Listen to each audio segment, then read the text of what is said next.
नमस्कार विद्यार्थी मित्रांनो, स्पर्धा परीक्षा डिजिटल लर्निंग या YouTube चॅनलवरती आपल्या सर्वांचं स्वागत आहे।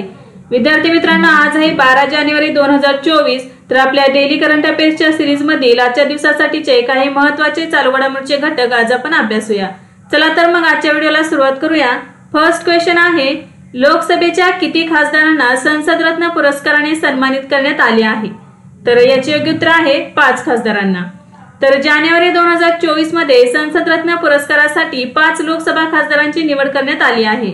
या खासदारांची निवड ही केंद्रीय कायदा मंत्री अर्जुन राम मेघवाल यांच्या अध्यक्षतेखालील ज्युरीने केली आहे।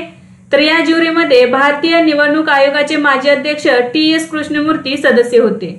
तर या पुरस्कारासाठी संसदेत ज्यांचे काम उत्कृष्ट आहे अशा खासदारांची निवड केली जाते। तर माजी राष्ट्रपती APJ अब्दुल कलाम यांच्या सल्ल्याने हा पुरस्कार सुरू करण्यात आला। तर संसद रत्न पुरस्कार 2024 5 व्यक्तींना देण्यात आलेला आहे। यामध्ये आहेत सुकांत मुजुमदार, हे भाजपचे आहेत पश्चिम बंगालचे, श्रीकांत एकनाथ शिंदे शिवसेना महाराष्ट्र, कुलदीप राय शर्मा भाजप अंदमान आणि निकोबार, सुधीर गुप्ता काँग्रेस मध्य प्रदेश, अमोल कोल्हे राष्ट्रवादी महाराष्ट्र। तर संसद रत्न पुरस्कार 2024 साठी महाराष्ट्रातील 2 खासदारांचा समावेश आहे। पहिले आहे श्रीकांत एकनाथ शिंदे जे शिवसेनेचे आहेत आणि दुसरे आहेत अमोल कोल्हे हे राष्ट्रवादीचे आहेत। तर संसद महारत्न पुरस्कार 2024 हे 4 खासदारांना देण्यात आले। तर यामध्ये आहेत NK प्रेमचंद्रन, हे RSP पक्षाचे आहेत केरळ राज्याचे, अधीर रंजन चौधरी काँग्रेस पश्चिम बंगाल, विद्युत बरन महतो हे भाजपचे आहेत झारखंड राज्याचे, हिना विजयकुमार गावित या भाजपच्या आहेत महाराष्ट्राच्या। तर 17व्या लोकसभेच्या संसद महारत्न पुरस्कार मिळणाऱ्या 3 स्थायी समित्या आहेत। यामध्ये आहेत कृषी समिती, अध्यक्ष आहेत PC गड्डी गौडर, वित्त समिती याचे अध्यक्ष आहेत जयंत सिन्हा आणि परिवहन आणि पर्यटन समिती याचे अध्यक्ष आहेत विजयसाई रेड्डी। तर दुसऱ्यांदा संसद महारत्न पुरस्कार मिळणारे 3 खासदार आहेत। तर दुसऱ्यांदा संसद महारत्न पुरस्कार म्हणजे काय, तर 16व्या लोकसभा आणि 17व्या लोकसभा अशा 2 लोकसभेमध्ये यांना संसद महारत्न पुरस्कार देण्यात आलेला आहे। तर या 3 व्यक्ती आहेत सुप्रिया सुळे हे राष्ट्रवादीचे आहेत महाराष्ट्र, श्रीरंग अप्पा बारणे हे शिवसेनेचे आहेत महाराष्ट्र आणि भर्तृहरी महताब हे भाजपचे आहेत ओडिशा राज्याचे।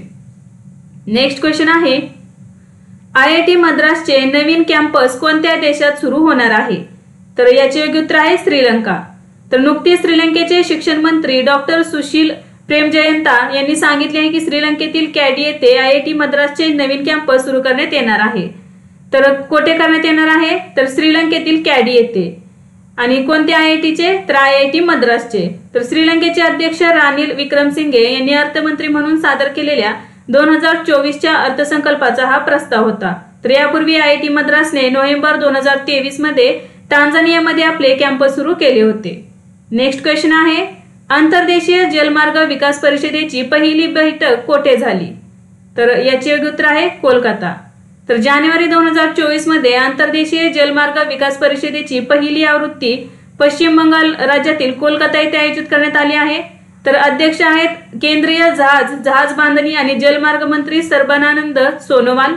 तर भारतीय अंतर्देशीय जलमार्ग प्राधिकरणाद्वारे हे आयोजित करण्यात आली आहे। उद्देश आहे देशाच्या अंतर्देशीय जलमार्गांची क्षमता वाढवणे। तर नदी क्रूज पर्यटनाच्या विकासासाठी 45,000 कोटी रुपयांची गुंतवणूक करण्यात येणार आहे। तर किती गुंतवणूक करण्यात येणार आहे नदी क्रूज पर्यटनाच्या विकासासाठी? 45,000 कोटी रुपयांची। तर कुठे आयोजित करण्यात आली ही बैठक? तर कोलकाता येथे। ही पहिलीच आवृत्ती होती अंतर्देशीय जलमार्ग विकास परिषदेची जे कोलकाता येथे आयोजित करण्यात आली। अध्यक्ष होते केंद्रीय जहाज बांधणी आणि जलमार्ग मंत्री सर्बानंद सोनोवाल। तर कोणामार्फत आयोजित करण्यात आली? तर भारतीय अंतर्देशीय जलमार्ग प्राधिकरणाद्वारे। उद्देश होता देशाच्या अंतर्देशीय जलमार्गांची क्षमता वाढवणे। तर या बैठकीत ग्रीन बोटिंग मार्गदर्शक तत्वे आणि रिव्हर क्रूज टुरिझम रोडमॅप 2047 चे अनावरण करण्यात आले आहे। 2047 पर्यंत क्रूज पर्यटन वाहतूक 2 लाखांवरून 15 लाख प्रवाशांपर्यंत नेण्याचे लक्ष्य आहे। तर भारतीय अंतर्देशीय जलमार्ग प्राधिकरण स्थापना झालेली आहे 27 ऑक्टोबर 1986। मुख्यालय आहे नोएडा येथे आणि अध्यक्ष आहेत संजय बंडोपाध्याय। नेक्स्ट क्वेश्चन आहे, नुकतीच संरक्षण मंत्रालयात अतिरिक्त सचिव आणि महासंचालक म्हणून कोणाची नियुक्ती करण्यात आली आहे? तर याचे योग्य उत्तर आहे समीर कुमार सिन्हा। तर जानेवारी 2024 मध्ये समीर कुमार सिन्हा यांची संरक्षण मंत्रालयात अतिरिक्त सचिव आणि महासंचालक म्हणून नियुक्ती करण्यात आली आहे। तर समीर कुमार सिन्हा हे आसाम मेघालय केडरचे 1994च्या बॅचचे IAS अधिकारी आहेत। नेक्स्ट क्वेश्चन आहे, दरवर्षी राष्ट्रीय युवा दिवस कधी साजरा केला जातो? तर याचे उत्तर आहे 12 जानेवारी। तर दरवर्षी 12 जानेवारी हा स्वामी विवेकानंद यांचा जन्मदिवस भारतात राष्ट्रीय युवा दिन म्हणून साजरा केला जातो। तर 12 जानेवारीला राष्ट्रीय युवा महोत्सवाचे आयोजन केले जाते। तर 27व्या राष्ट्रीय युवा महोत्सव 2024चे आयोजन महाराष्ट्रातील नाशिक येथे करण्यात आले आहे। तर तसेच या दिवसापासून सुरू होणारा आठवडा हा राष्ट्रीय युवा सप्ताह म्हणून ओळखला जातो। नेक्स्ट क्वेश्चन आहे, 2023 मध्ये स्काय ट्रॅक्सच्या प्रतिष्ठित पुरस्कारानुसार कोणत्या विमानतळाला 2023 वर्षासाठी जगातील सर्वोत्तम विमानतळाचा पुरस्कार देण्यात आला आहे?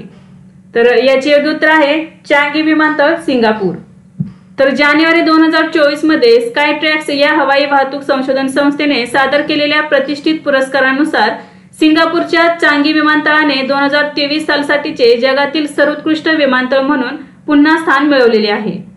तर पुन्हा स्थान म्हणजे काय? तर 2 वर्ष झाले हे सिंगापूरचे चांगी विमानतळ हे प्रथम किंवा अव्वल स्थानावरती आहे। तर गेल्या 2 वर्षात कतारच्या हमाद आंतरराष्ट्रीय विमानतळाला मागे टाकल्यानंतर चांगी विमानतळाने 12व्यांदा अव्वल स्थान मिळवले आहे। तर स्काय ट्रॅक्स पुरस्कार हे विमान वाहतूक उद्योगातील एक महत्त्वाचा बेंचमार्क म्हणून ओळखला जातो। तर हा प्रवाशांसाठीच्या आंतरराष्ट्रीय उत्कृष्ट विमानतळ सेवा आणि सुविधांच्या सर्वेक्षणावर अवलंबून आहे। नेक्स्ट क्वेश्चन आहे, हेनले पासपोर्ट इंडेक्स जानेवारी 2024 मध्ये भारताचा क्रमांक काय आहे? तर याचे उत्तर आहे 80वा। तर जानेवारी 2024 मध्ये हेनली पासपोर्ट इंडेक्स 2024 हे हेनले अँड पार्टनर्स द्वारे जारी करण्यात आला आहे। या निर्देशांकात 199 पासपोर्ट आणि 227 प्रवासाची ठिकाणे समाविष्ट आहेत। 2024च्या क्रमवारीनुसार Japan, France, Germany, Italy, Singapore आणि स्पेन हे पहिल्या क्रमांकावर आहेत। तर या देशांचे पासपोर्ट धारक हे 194 देशांमध्ये प्रवास करू शकतात। तर पहिल्या क्रमांकावरती कोणते देश आहेत? तर Japan, France, Germany, Italy, Singapore आणि स्पेन हे 6 देश पहिल्या क्रमांकावर आहेत। तर फिनलँड, दक्षिण कोरिया आणि स्वीडन हे दुसऱ्या क्रमांकावर आहेत। ऑस्ट्रिया, डेन्मार्क, आयर्लंड आणि नेदरलँडने तिसरे स्थान पटकावले आहे। तर भारत या निर्देशांकात उझबेकिस्तानसह 80व्या क्रमांकावर आहे। तर भारतासोबतच उझबेकिस्तान हे 80 क्रमांकावरती आहेत। तर भारतीय नागरिक हे 62 देशांमध्ये प्रवास करू शकतात। या निर्देशांकात अफगाणिस्तानचा जगातील सर्वात कमकुवत पासपोर्ट आहे। तर अफगाणिस्तान 104व्या क्रमांकावर आहे आणि त्याचे पासपोर्ट धारक हे 28 देशांमध्ये प्रवास करू शकतात। नेक्स्ट क्वेश्चन आहे, कोणत्या देशात 110 वर्षांनंतर कुत्र्याच्या मांसावर बंदी घालण्यात आली आहे? तर याचे योग्य उत्तर आहे दक्षिण कोरिया। तर जानेवारी 2024 मध्ये दक्षिण कोरियाच्या संसदेने कुत्र्याच्या मांसावर बंदी घालणारा कायदा मंजूर केला आहे। तर दक्षिण कोरियामध्ये कुत्र्याचे मांस खाण्याची परंपरा 110 वर्षे जुनी आहे।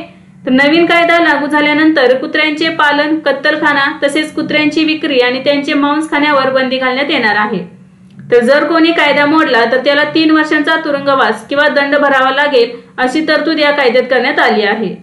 तर दक्षिण कोरिया या देशात 110 वर्षांनंतर कुत्र्याच्या मांसावर बंदी घालण्यात आली आहे। नेक्स्ट क्वेश्चन आहे, विद्यार्थ्यांच्या टॅलेंटला स्पॉटलाइट करण्यासाठी कोणी राष्ट्रीय कला उत्सव 2024 सुरू केला आहे? तर याचे योग्य उत्तर आहे धर्मेंद्र प्रधान। तर जानेवारी 2024 मध्ये नवी दिल्लीतील राष्ट्रीय बालभवन येथे राष्ट्रीय कला महोत्सवाचे उद्घाटन शिक्षण मंत्री धर्मेंद्र प्रधान यांनी केले। तर नॅशनल आर्ट्स फेस्टिवल हा शिक्षण मंत्रालयाचा शिक्षण आणि शिकवण्याच्या क्षेत्रात कलांना प्रोत्साहन देण्यासाठी आणि शालेय विद्यार्थ्यांच्या कलागुणांचा विकास करण्यासाठी एक उपक्रम आहे। या सर्व प्रकारांमध्ये 36 राज्ये आणि केंद्रशासित प्रदेशातील सुमारे 700 विद्यार्थी त्यांच्या कला प्रकारांचे प्रदर्शन करतील। या उत्सवामुळे विद्यार्थ्यांच्या कलागुणांना प्रोत्साहन मिळणार आहे। नेक्स्ट क्वेश्चन आहे, 4 स्टार्स ऑफ डेस्टिनी हे पुस्तक कोणी लिहिले आहे? तर याचे उत्तर आहे जनरल MM नरवणे। तर जनरल MM नरवणे हे 2021-22 या कालावधीमध्ये 28वे लष्कर प्रमुख होते। या पुस्तकात त्यांनी लष्कर प्रमुख असताना अनेक महत्त्वाच्या क्षणांचा उल्लेख केला आहे। तर यामध्ये लडाखमधील वादाचा समावेश आहे। त्यावेळी गलवानमध्ये भारत आणि चीनच्या सैनिकांमध्ये हिंसक संघर्ष झाला होता। नेक्स्ट क्वेश्चन आहे, भारतीय फिनटेक फोनपे ने अलीकडेच त्याच्या आंतरराष्ट्रीय पेमेंट व्यवसायाचे CEO म्हणून कोणाची नियुक्ती केली आहे? तर याचे योग्य उत्तर आहे रितेश पै। तर भारतीय फिनटेक कंपनी फोनपेने रितेश पै यांची आंतरराष्ट्रीय पेमेंट व्यवसायाचे नवीन CEO म्हणून नियुक्ती केली आहे। याआधी त्यांनी यूके फिनटेक टेरापे मध्ये काम केले आहे। तर फोनपेचे देशभरात 500 दशलक्ष नोंदणीकृत वापरकर्ते आणि 37 दशलक्ष व्यापारी नेटवर्क आहे। तर बेंगळुरू येथे फोनपेची स्थापना 2015 मध्ये करण्यात आली। नेक्स्ट क्वेश्चन आहे 10व्या वायब्रंट गुजरात ग्लोबल समिटचे उद्घाटन कोठे करण्यात आले? तर याचे योग्य उत्तर आहे गांधीनगर। तर जानेवारी 2024 मध्ये पंतप्रधान नरेंद्र मोदी यांनी गांधीनगर येथे 10व्या वायब्रंट गुजरात ग्लोबल समिटचे उद्घाटन केले। ही समिट 10 ते 14 जानेवारी दरम्यान होणार आहे। तर 10व्या वायब्रंट गुजरात ग्लोबल समिटचे उद्घाटन कोठे करण्यात आले? तर गांधीनगर येथे। तर ही वायब्रंट गुजरात ग्लोबल समिटची कितवी आवृत्ती आहे? तर 10वी। कालावधी काय असणार आहे याचा? तर 10 ते 14 जानेवारी। तर या ग्लोबल समिटचे थीम आहे गेटवे टू द फ्युचर। तर UAE अध्यक्ष मोहम्मद बिन जायद उल नहान, मोझाम्बिकचे अध्यक्ष फिलिप न्यूसी आणि तिमोर लेस्टेचे अध्यक्ष जोस रामोस होर्टा यांनी शिखर परिषदेत भाग घेतला आहे। तर वायब्रंट गुजरात समिटची संकल्पना गुजरातचे मुख्यमंत्री नरेंद्र मोदी यांनी 2003 मध्ये मांडली होती। शिखर परिषदेचे मुख्य लक्ष हे सेमीकंडक्टर, ग्रीन हायड्रोजन, ई-मोबिलिटी आणि स्पेस मॅन्युफॅक्चरिंग या क्षेत्रावर आहे।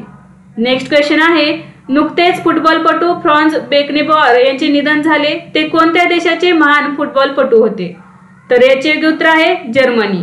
तर जानेवारी 2024 मध्ये जर्मनीच्या महान फुटबॉल खेळाडू फ्रान्झ बेकनेबॉर यांचे वयाच्या 78व्या वर्षी निधन झाले। तर त्यांनी 1972 मध्ये युरोपियन चॅम्पियनशिप जिंकली आणि 1974 मध्ये विश्वचषक विजेत्या संघाचे नेतृत्व केले। नेक्स्ट क्वेश्चन आहे अग्निशमन सेवा, नागरी संरक्षण आणि होमगार्डचे महासंचालक म्हणून कोणाची नियुक्ती करण्यात आली आहे? तर याचे योग्य उत्तर आहे विवेक श्रीवास्तव। तर केंद्रीय मंत्रिमंडळाच्या नियुक्ती समितीने 1989च्या गुजरात केडरचे IPS अधिकारी विवेक श्रीवास्तव यांची अग्निशमन सेवा, नागरी संरक्षण आणि होमगार्डचे महासंचालक म्हणून नियुक्तीला मंजुरी दिली आहे। तर त्यांची नियुक्ती ही 30 जून 2025 पर्यंत करण्यात आली आहे। ते सध्या इंटेलिजन्स ब्युरोमध्ये विशेष संचालक म्हणून कार्यरत आहेत। तर अग्निशमन सेवा, नागरी संरक्षण आणि होमगार्ड हे गृह मंत्रालयाच्या अंतर्गत कार्य करतात। नेक्स्ट क्वेश्चन आहे नुकताच भारतीय नौदलाच्या P-8I विमानाने गुआममध्ये कोणत्या नौदल सरावात भाग घेतला आहे?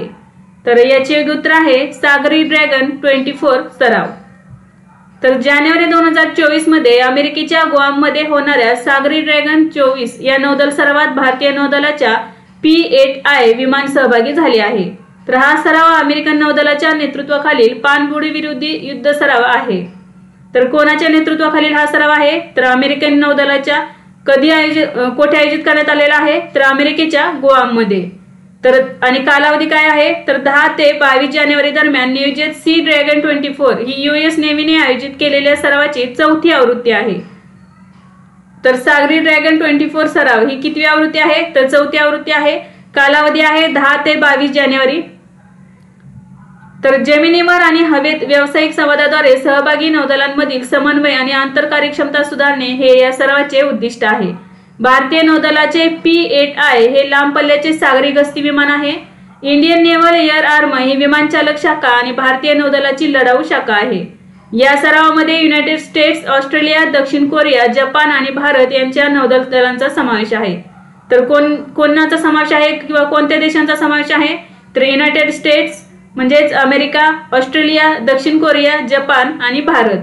तर सागरी ड्रॅगन 24 या सरावाचा मुख्य उद्देश सहयोगी नौदलांमधील समन्वय मजबूत करणे हा आहे।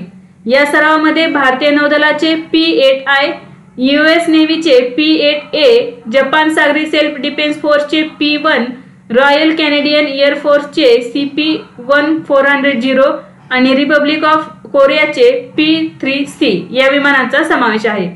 तर विद्यार्थी मित्रांनो, आज आपण 12 जानेवारी 2024 रोजीचे काही महत्त्वाचे चालू घडामोडीचे घटक पाहिले। तर यासारखेच नवनवीन व्हिडिओ पाहण्यासाठी चॅनलला लाईक करा आणि सबस्क्राइब करायला विसरू नका। धन्यवाद।